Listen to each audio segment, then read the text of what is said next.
Okay, evaluate the following integrals. Number 1, integral of quantity 1 plus square root of x squared all over square root of x dx.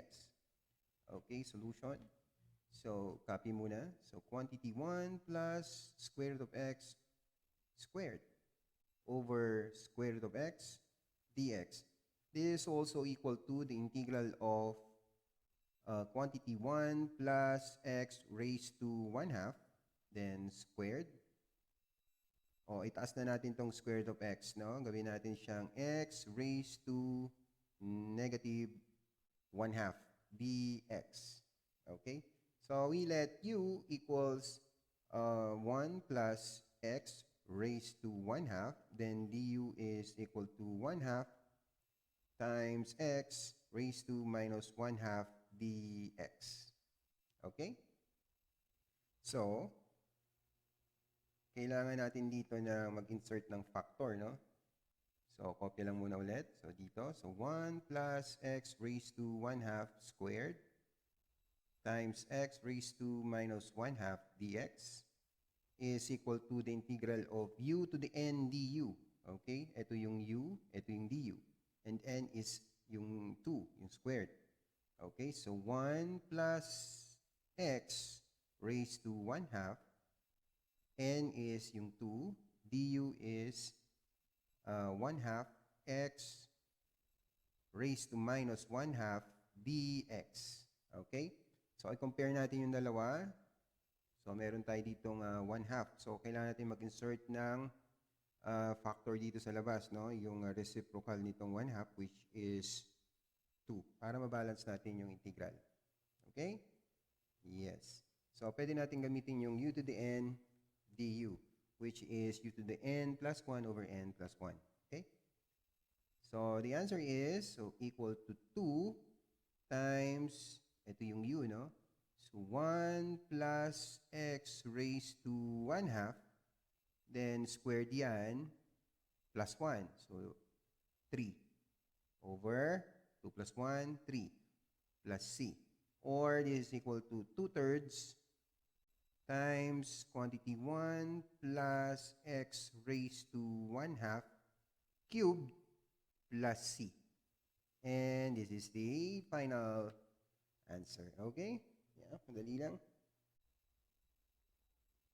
Okay, number 2. What is the integral of quantity x plus 1 raised to 1 half dx all over x raised to 5 over 2? Okay? So, solution. So, again, kopya muna tayo, no? Dito, original integral. So, that is x plus 1 raised to 1 half dx over x raised to 5 over 2. So, this is also equal to the integral of x plus 1, okay? 1 half raised to 1 half dx. And itong denominator nating x raised to 5 halves, or 2.5 to, no? So, 2 and 1 half. So, pwede siya as x raised to 1 half times x squared. Okay? So, 2 plus 1 half is 2 and 1 half, and that is 5 halves. Okay? So, ayan, mukhang madali na. So, ang gagawin natin dito is, so, this is equal to the integral of, pagsamahin natin itong may 1 half na power. So, x plus 1 over x raised to 1 half. Then, times dx over x squared. Okay? Yes, so pwede na natin itong i-divide. X over x is 1, then 1 over x, itaas natin yung x. So, x raised to minus 1. Then, quantity raised to 1 half. Or, this is equal to the integral of x over x is 1. Okay? 1 over x, or itaas na natin yung x, which is, magiging ganito, x raised to minus 1. Then, power is 1 half. Itaas na natin itong x squared. Gawin natin x raised to minus 2 dx. Okay? So, if we let u is equal to 1 plus x raised to minus 1, the derivative of u is equal to negative x. Okay, raised to minus 1 or minus 2 dx. Okay? So, kung napansin nyo, meron pa ditong negative. So, kailangan natin mag-insert ng negative dyan. So, this is equal to negative. Okay. So, lagyan natin negative. Kasi may negative, no? So, negative, balance na, no? Kapag may negative. Yes? So, gamitin na natin yung u to the n du. So, 1 or quantity 1 plus x raised to minus 1 and power is 1/2 plus 1. So, magiging 3 halves. Okay? So, 3 halves over n plus 1 or 3 halves plus c. And this is equal to, taas natin to, so which is minus 2 over 3 times quantity 1 plus x raised to minus 1 raised to 3 halves plus c. Okay? So, yun na. This is the final answer.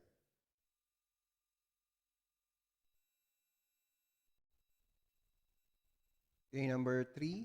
The integral of dx over x times quantity 1 plus x squared. Okay? So, madali lang to. Solution. Again, kopya muna. So, dx over x times quantity 1 plus x squared. Okay? So, konting magic dito, no? So, this is equal to the integral of, pwede rin siya as ganito, no? So, 1 plus x squared, okay, minus x squared. So, hindi na bago. 1 lang din yan, ano? Over x times quantity 1 plus x squared, then dx. Okay, wala na bago, no? So, x squared minus x squared is 0. So, 1 pa rin natira, or 1 times dx is dx. So, same pa rin yung integral natin. Now, mas madali na ngayon siya, no? So, paano yung naging madali? So, this is equal to the integral of quantity 1 plus x squared dx over x times quantity 1 plus x squared. Okay, ito. Yan, tsaka yung dx. Kita nyo? Yes? So, ang natira lang is dx over x. The integral of dx over x. Yung isa naman, itong minus x squared dx over x times quantity 1 plus x squared. Or x squared over x is x, no?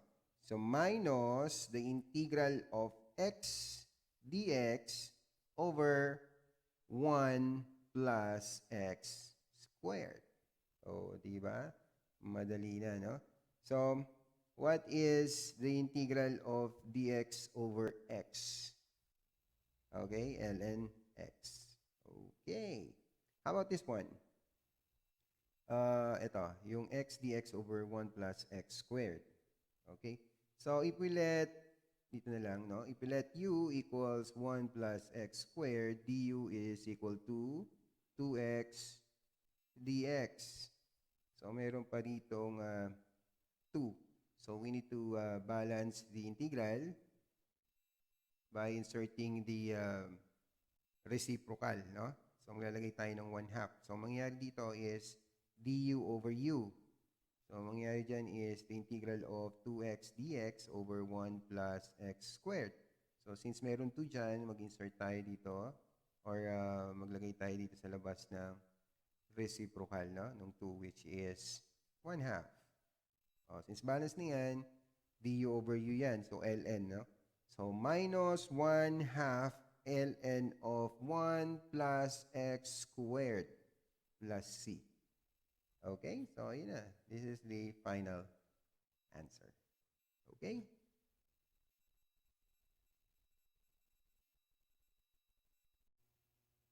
Okay, number 4. What is the integral of quantity e raised to x plus 1 squared dx all over e raised to 2x?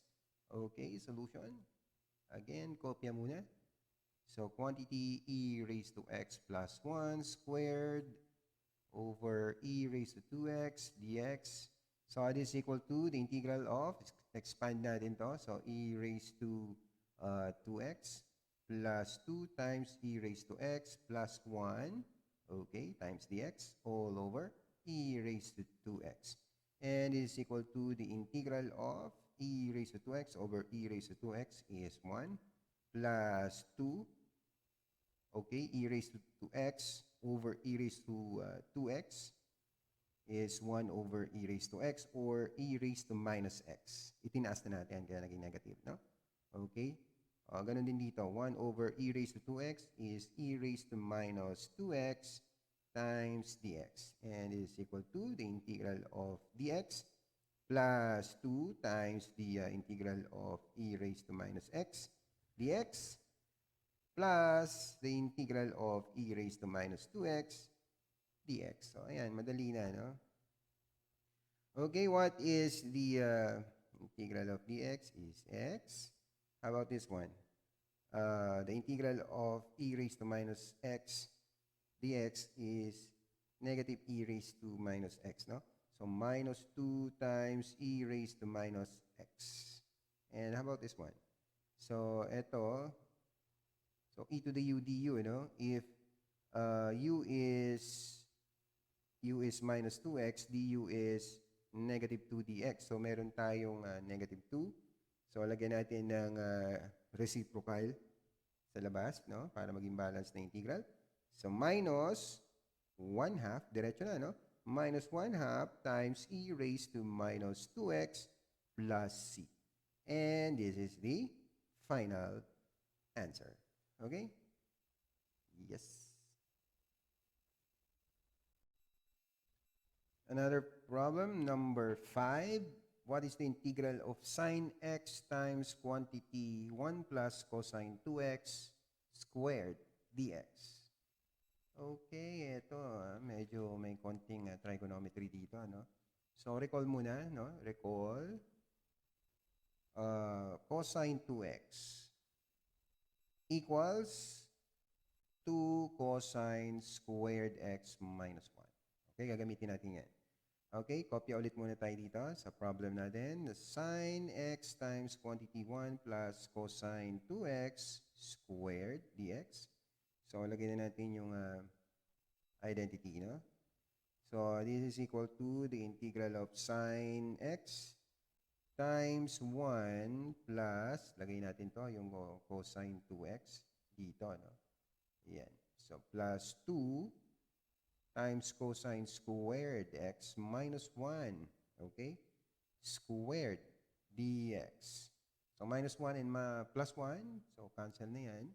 So, this is equal to the integral of sine x.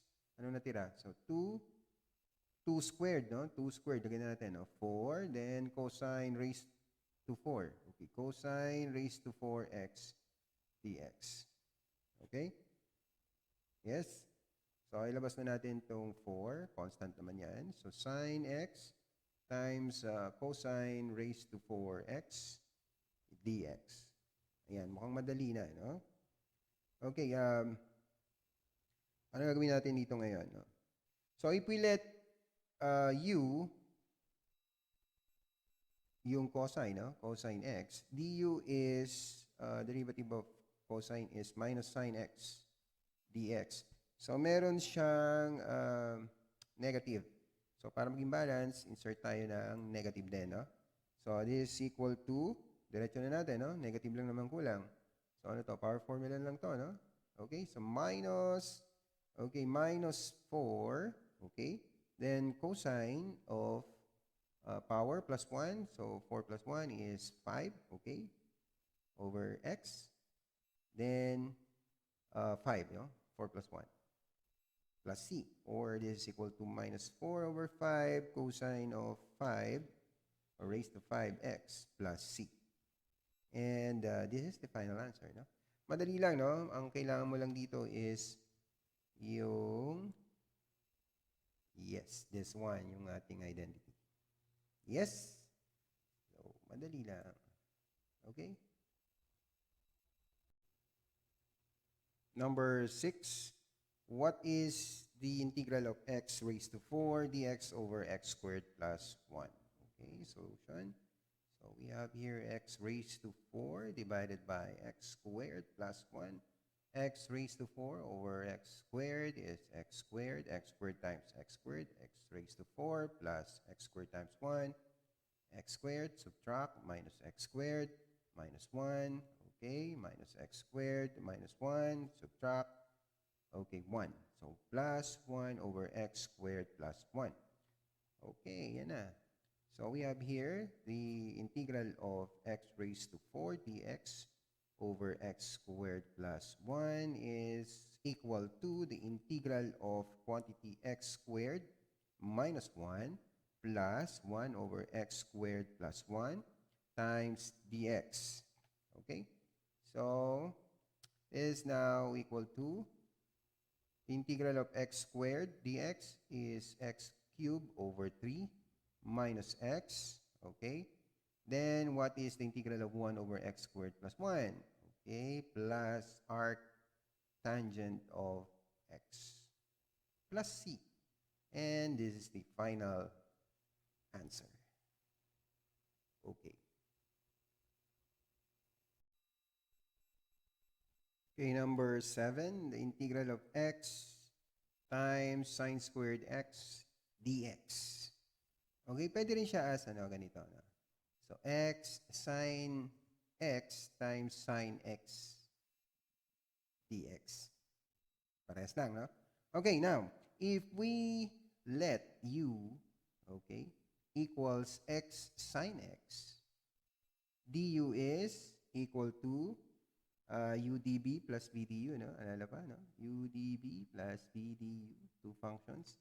Okay, so x yung u, x times the derivative of v, which is, ano ba yung derivative nitong sine x?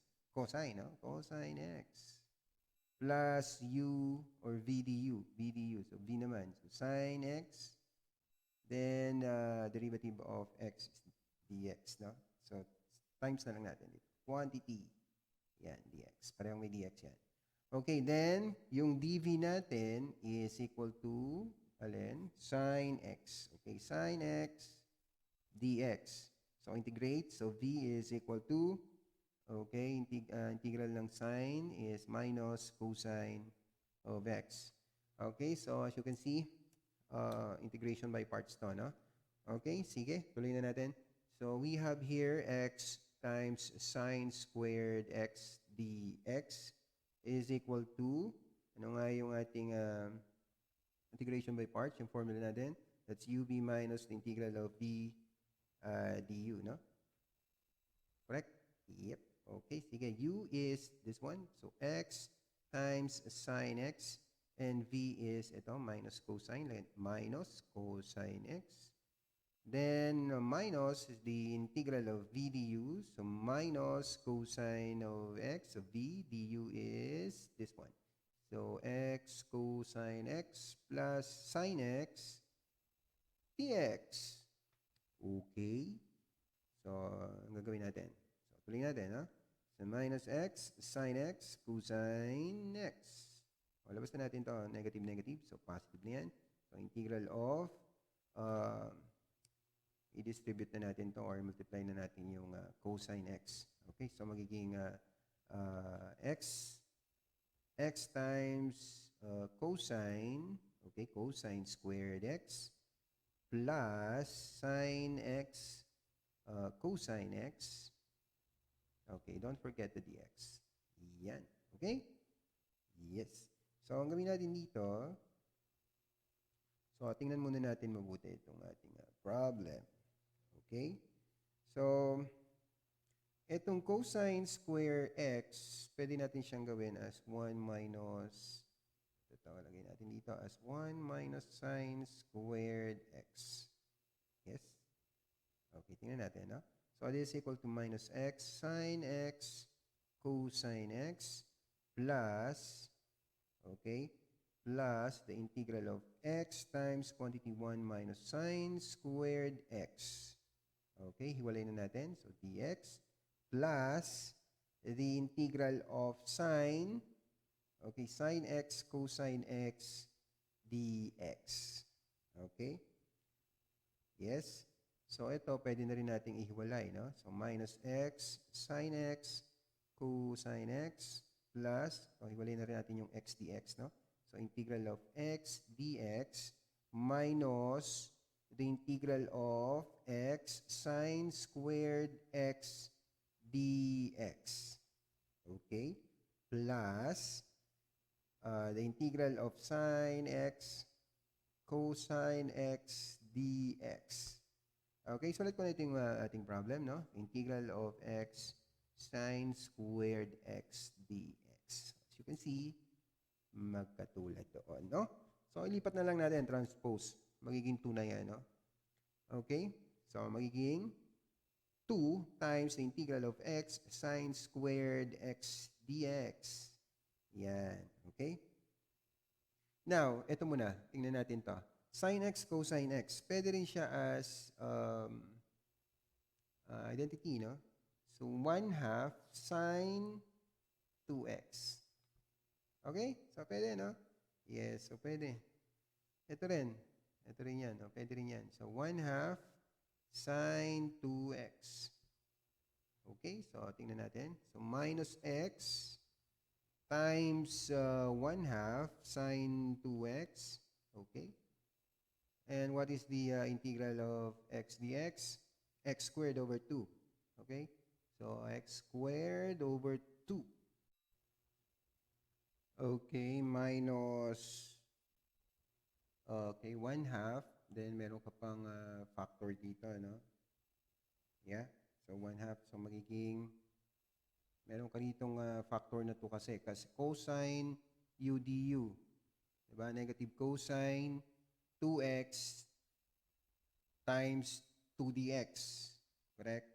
So, meron ka pang another 1/2 sa labas. So, okay. So, magiging 1/4 na yan. So, cosine 2x over 4 plus c. Okay? So, since meron ditong 2, yan, ito, 2. I-divide natin sila lahat sa 2, no? So, the integral of x sine squared x dx is equal to minus x sine x over 4. Okay? So, plus x squared over 4 minus cosine 2x over 8 plus c. Okay? Yung mga 2 na ito, dinivide natin everything by 2. Okay? And again, 4, 4, and this one is 8. So, the final answer is minus x sine x over 4 plus x squared over 4 minus cosine 2x over 8 plus c. So, this is the final answer, no? Integration by parts. Okay, number 8, what is the integral of dx over x raised to 1/2 plus x raised to 2/3? Okay, solution. So, if we let z is equal to x raised to 1 over 6, no? So, we say that x is equal to z raised to 6. Okay lang? Yes. So, dx is equal to 6 times z raised to 5 dz. Okay, so ating integral. So, dx over x raised to 1/2. Okay, plus x raised to 2/3. Okay, next is, okay, substitute. So, this is equal to the integral of dx is this, 6z raised to 5 dz over, okay, yung x natin, or z is x raised to 1 over 6. O, ito na lang, x is equal to z over 6. Then raised to 1/2, no? Raised to 1/2. So, anong nangyari dyan? Z cube, 6 over 2. Yes. So, plus, ito naman, z divided by 3, which is 2 times 2, so 4. Yan. Okay? So, ayan, constant naman yung 6. So, labas na natin. So, 6 times, then, ito, c cube times c squared. Okay lang? Yes, parehas lang, no? Over c cube, factor out natin itong c cube. So, 1 plus z. So, para makancel natin yan, no? And ano natira? So, 6 times integral of c squared dz over 1 plus c. Okay, next step, divide natin. So, maganda ito i-divide, no? So, c squared, okay? So, c squared divided by c plus 1 or 1 plus c. Okay, c squared divided by c is z. C squared plus c. Subtract minus z. So, minus 1, okay, minus z, minus 1, subtract. So, we have 1. So, plus 1 over 1 plus z or c plus 1. Okay lang yan? Yes. Now, so balik tayo dito, no? So this is now equal to 6 times the integral of quantity z minus 1 plus 1 over 1 plus z times dz. Yan na, di ba? Madali na, no? Okay, so anong gagawin natin dito? So, integrate na natin. Integrate na. So, this is 6 times integral of c dz, c squared over 2, okay? Then, integral of minus dz, so minus z, okay? Then, this one is integral of 1 over 1 plus z dz, ln, ano? Plus ln of 1 plus z, okay? Plus c. So, this is equal to 3c squared minus 6z plus 6 ln of 1 plus c. Plus c. Okay? So, hindi pa tayo tapos, no? Kailangan natin siyang ibalik sa yung x. Kasi yung x natin is z over 6. Or z is equal to x raised to 1 over 6. Yes. Okay? So, dito. So, ang sabi natin, that z is equal to x raised to 1 over 6, no? Yeah, 1 over 6. Yan natin nilat kanina. Okay, so dito, this is now equal to 3. Yung x natin, is, or z is 1 over 6, then squared. So, magiging x, 2 over 6 is 1/3. Okay? Then, minus 6. Okay, 6. X is, z is x raised to 1 over 6. Yan. Plus 6 ln of 1 plus x raised to 1 over 6 plus c. So, ito na yung ating final answer. Okay? Yes. Number 9. What is the integral of x squared dx over quantity x squared plus 1 raised to 3 halves? Okay, solution. So, if we let x is equal to tangent theta, okay, tangent theta, dx will be secant squared theta d theta. Okay? Yes. So, ano to? Integration by trigonometric substitution. Okay? So, copy muna natin itong original problem natin, integral natin. So, x squared dx over x squared plus 1 raised to 3 halves. So, substitute, no? So, the integral of x squared, so x is tangent theta. So, tangent squared theta, d theta. Sorry. Dx is this, no?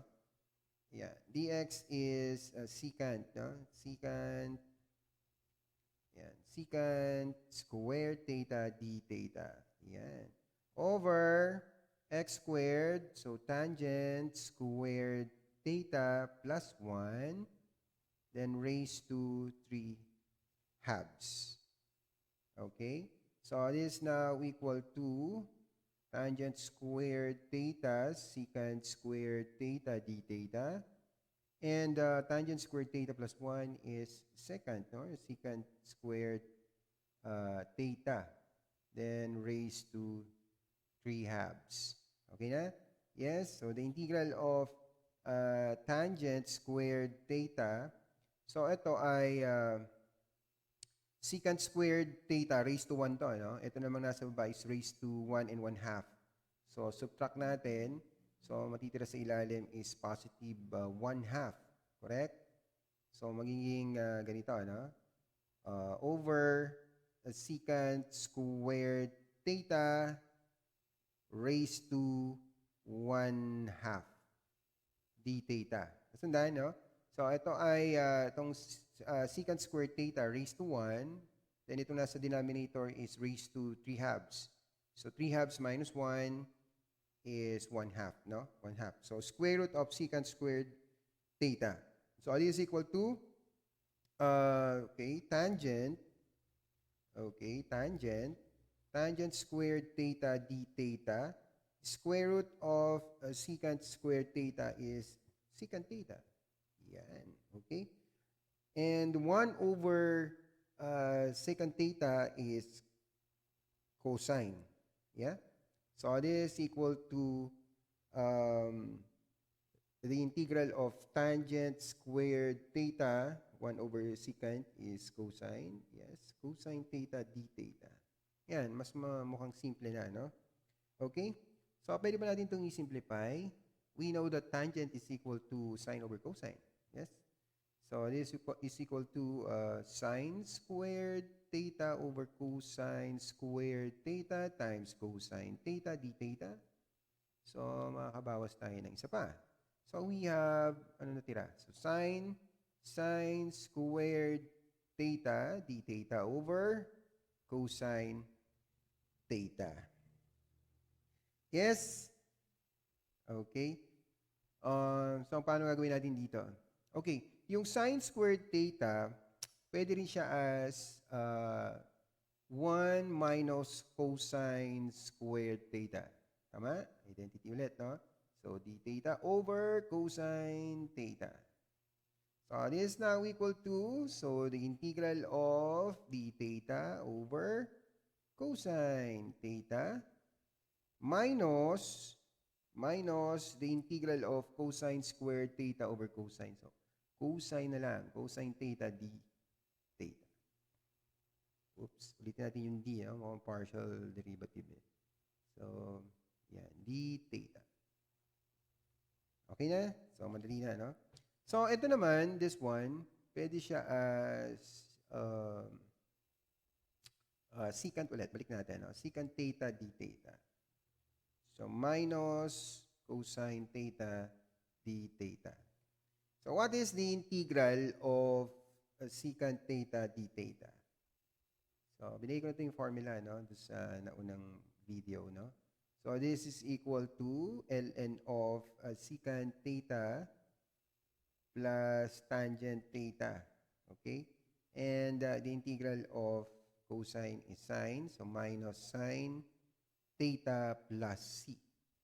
Then, ibabalik natin siya sa original, no? So, yung ating nilet kanina, we let x to be tangent theta, no? So, tangent theta. And we know that tangent theta is opposite over adjacent, no? Opposite over adjacent. Wait lang, ulitin ko itong triangle. So, yan. Assuming triangle yan. So, this is theta. So, ito tangent theta, opposite over adjacent, no? So, yung opposite yung x, adjacent is 1. X over 1. So, itong hypotenuse is x squared plus 1. Correct? Yes. So, ln of secant theta is cosine theta, no? O 1 over cosine theta. So, cosine theta is adjacent over hypotenuse. So, yung secant theta is hypotenuse over adjacent. So, we have square root of x squared plus 1. And tangent theta is opposite over, ito na, x na, no? So, plus x, opposite over adjacent. Okay, minus sine theta, and theta, para sa sine, is opposite over hypotenuse, no? Yeah, so we have x over, so x over x squared, okay, x squared plus 1 plus c. So, ayun yung final answer natin, no? So, this is the final answer.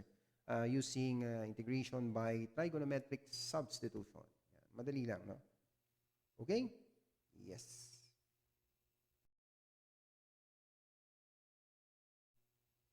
Okay, last number 10.